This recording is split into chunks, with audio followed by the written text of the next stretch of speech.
Hello friends, आज हम बात करने वाले हैं क्रिकेट की दुनिया के उन दिग्गज खिलाड़ियों की जिनका लोहा सारी दुनिया मानती है। और आप जानेंगे कि कैसे इन्होंने अपने आप को इस मुकाम तक पहुंचाया और ऐसे ऐसे रिकॉर्ड्स बनाए जो कि शायद ही कोई तोड़ पाए। जैसा कि फ्रेंड्स आप सब जानते हैं कि क्रिकेट इतना फेमस हो चुका है कि इसकी चर्चा दुनिया के कोने कोने में होने लगी। और किसी भी स्पोर्ट्स को उसकी रियल आइडेंटिटी तब मिलती है जब उसका कोई प्लेयर ऐसा कोई रिकॉर्ड सेट कर जाता है जिसे तोड़ना इम्पॉसिबल सा लगने लगे।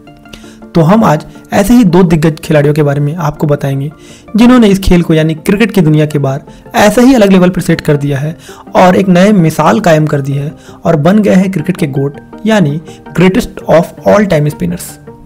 आज हम आपको उन दो स्पिनर्स के बारे में बताएंगे जिनके इंटरनेशनल क्रिकेट से रिटायर हुए एक दशक बीत गए हैं, लेकिन अभी तक उनके रिकॉर्ड के कोई आसपास भी नहीं पहुंच पाया है और आज भी फैंस इनके बॉलिंग के दीवाने हैं, उनकी जैसे बनने की ख्वाहिश रखते हैं। जी हाँ, आप सही सोच रहे हैं, हम बात कर रहे हैं शेन वॉर्न और मुरलीधरन की। तो चलिए एक एक कर जानते हैं कि इन दोनों के बारे में, दोनों ने अपने करियर की शुरुआत कैसे की और कैसे अपने करियर की हर मुसीबत का सामना करते हुए ये दोनों इस मुकाम तक पहुंचे। तो शुरू करते हैं ऑस्ट्रेलिया के स्पिनर के जादूगर शेन वॉर्न से। वॉर्न का जन्म ऑस्ट्रेलिया के विक्टोरिया नामक एक छोटे से जगह में 1969 में हुआ था। उन्होंने अपने अंतर्राष्ट्रीय टेस्ट क्रिकेट की शुरुआत इंडिया के खिलाफ 1992 में की थी और अपने अंतर्राष्ट्रीय ओडीआई क्रिकेट की शुरुआत 1993 में न्यूजीलैंड के खिलाफ की। और अपने क्रिकेट की शुरुआती दिनों में ही उन्होंने अपने करियर का सबसे बड़ा ब्रेक थ्रू मिला जब उन्होंने अपना पहला एशेज कप में ही इंग्लैंड के खिलाफ अपनी फेमस डिलीवरी डाली, जिसे आज पूरी क्रिकेट जगत में बॉल ऑफ द सेंचुरी के नाम से जाना जाता है। अपनी इस गेंद पर उन्होंने अंग्रेज बल्लेबाज माइक गैटिंग को आउट कर अपना नाम क्रिकेट की दुनिया में अमर कर लिया। और ये तो बस वार्ने की टैलेंट का एक छोटा सा नजराना था। इसके बाद वार्ने ने ऐसा परफॉर्म करने लगे जैसे उनका जन्म इसी क्रिकेट की दुनिया में सिर्फ नए रिकॉर्ड्स बनाने और सारे पुराने रिकॉर्ड्स की धज्जियां उड़ाने के लिए हुआ है। बहुत जल्द ही उन्होंने ऐसे ऐसे नए रिकॉर्ड्स बना डाले जिनको आज भी अचीव करना मुश्किल है, जैसे कि most wicket in a calendar year, only bowler along with Muralidharan to have more than 700 test wicket. और उन्होंने अपनी कप्तानी के अंदर में रॉयल चैलेंजर्स को पहला आईपीएल 2018 में जिताया था। लेकिन चाहे कोई कितनी भी बड़ा दिग्गज हो, एक समय आता है जब किस्मत साथ नहीं देती और फिर आप चाहे कितने भी मेहनती या टैलेंटेड क्यों ना हो, आपको अपना बुरा वक्त अकेले ही बिताना पड़ता है। ऐसे ही एक बुरा वक्त वार्ने की लाइफ में भी आया। वो बहुत से कंट्रोवर्सी में फंसे चले गए और उनका परफॉर्मेंस भी थोड़ा खराब होने लगा। उसी समय हमारे मास्टर ब्लास्टर यानी सचिन तेंदुलकर पूरे फॉर्म में परफॉर्म कर रहे थे, जो कि वार्ने के लिए नाइटमेयर बनते जा रहे थे। वार्ने कहते थे कि उनके साथ सपने आते हैं कि सचिन तेंदुलकर उनकी बॉल को बहुत जोरदार तरीके से अटैक कर रहे हैं। सचिन का अच्छा परफॉर्मेंस वार्ने के लिए जैसे घाव पर नमक था। इसके अलावा वो ऐसे ऐसे कंट्रोवर्सी में फंसते चले गए जो उनके कैरियर को पैक कर सकता था, जैसे कि सन 2000 में अश्लील मैसेज भेजने के आरोप लगा इंग्लिश नर्स को। सन 2003 में उन्हें प्रतिबंधित ड्रग्स लेने के आरोप में 1 साल तक बैंड होना पड़ा।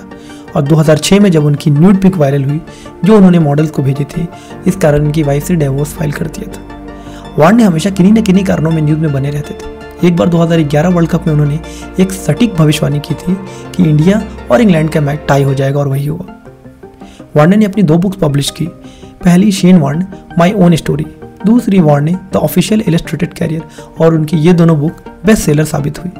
और फिर 4 मार्च 2021 को इस दिग्गज गेंदबाज ने दुनिया को अलविदा कह दिया। उनकी बॉडी उनके विला में अनकॉन्शियस पाई गई और पता चला कि उनकी मौत हार्ट अटैक से हुई है। इन्होंने क्रिकेट की दुनिया में अपना नाम टॉप बॉलर्स की लिस्ट में शामिल करवा लिया। भले ही आने वाले समय में इनके रिकॉर्ड टूट जाए, लेकिन ना ही ऑस्ट्रेलिया को और ना ही दुनिया को दोबारा ऐसा अवार्ड मिल पाएगा। चलिए, ये तो ऑस्ट्रेलिया के दिग्गज शेन वॉर्न की बात हुई, लेकिन एक ऐसा स्पिनर भी था जिसने वॉर्न को सरपास कर दिया था और गोट की लिस्ट में खुद को शामिल कर लिया था। जी हाँ, वो थे मुरलीधरन। मुरलीधरन को उनका हंसमुख चेहरा और उनकी खतरनाक विकेट टेकिंग बॉलिंग एक्शन की वजह से स्माइलिंग असैसिन भी कहा जाता था। अपने शुरुआती दिनों से ही मुरली में एक महान क्रिकेटर बनने का लक्षण दिखने लगा था। मात्र 14 साल की उम्र में ही उन्होंने school boy cricketer of the year का अवार्ड जीता और श्रीलंका ए कैटेगरी में शामिल हुए और इंग्लैंड टूर के लिए गए। लेकिन इनके लिए यहाँ तक पहुँचना इतना आसान नहीं था। श्रीलंका में चल रहे एलटीटी और गवर्नमेंट के बीच चल रहे कॉन्फ्लिक्ट ने मुरली का उनसे सब कुछ छीन लिया था। एंटी तमिल यानी सिन्हालेस ने इनके पिता की हत्या कर दी और इनका खानदानी बिस्किट फैक्ट्री को भी राख के ढेर में तब्दील कर दिया था। और तब मुरली सिर्फ 5 साल के थे। ऐसी परिस्थिति किसी को भी पूरी तरीके से तोड़ सकती है, लेकिन मुरलीधरन ने हिम्मत नहीं हारी, क्योंकि वो जानते थे कि इन मुसीबतों से उन्हें अपने परिवार को निकालना होगा और उनके क्रिकेट के जुनून और उसके प्रति लगन ने उन्हें ऐसा करने में कामयाब भी किया। और उसके बाद तो मुरली का जादू ऐसा चला कि सारे रिकॉर्ड एक के बाद एक टूटते चले गए। इन्होंने अपने नाम कई रिकॉर्ड्स किए जिनको आज तक कोई अचीव नहीं कर पाया है, और साथ ही इन्होंने शेन वार्न को भी पीछे छोड़ दिया विकेट लेने के मामले में।